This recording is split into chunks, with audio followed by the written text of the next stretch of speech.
ታያታለሽ። እኔ ነው ያስለቀሽኝ እማዬ። ቆይ እንደማደርግ ብትገዢልኝ ይሻልሽ ነበር እማዬ። እማማ አስናቁ ማን ነው? እማማ አስናቁ። አቤት ሚጥዬ። እማዬ ልከኝ ነበር ላንቺና ለአባባ ገበየው። ምን ገበየው? ና እስኪ። አቤት። እናቴ እንዳለችሁት እቺን ቅራሪ ለሰው ደብቄሎት ነው ጠጡ አሰኝቶኝ ነበር። እንደው እናትሽ እግዚአብሔር ይስጣት። ይሄው እሺ። እማማ አስናቁ ለርሶ ደግሞ እቺን ስጋ ጠበስበስ አድርገሽ ብሏት ብላሻለች እናቴ። ወይ ብርቅዬ እንደው በተወደደ ስጋ እንኩ። እሺ ደግሞ ሲከብድ ስንት ኪሎ ነው? እንደው ከዚህ ሰፈር እንደ ብርቅ የጥሩ ሰው አለ? ማነሽ? እስኪ መክተፊ አምጪ።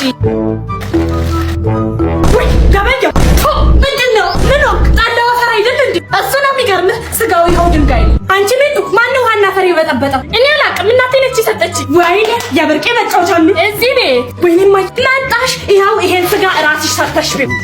የምን ስጋ?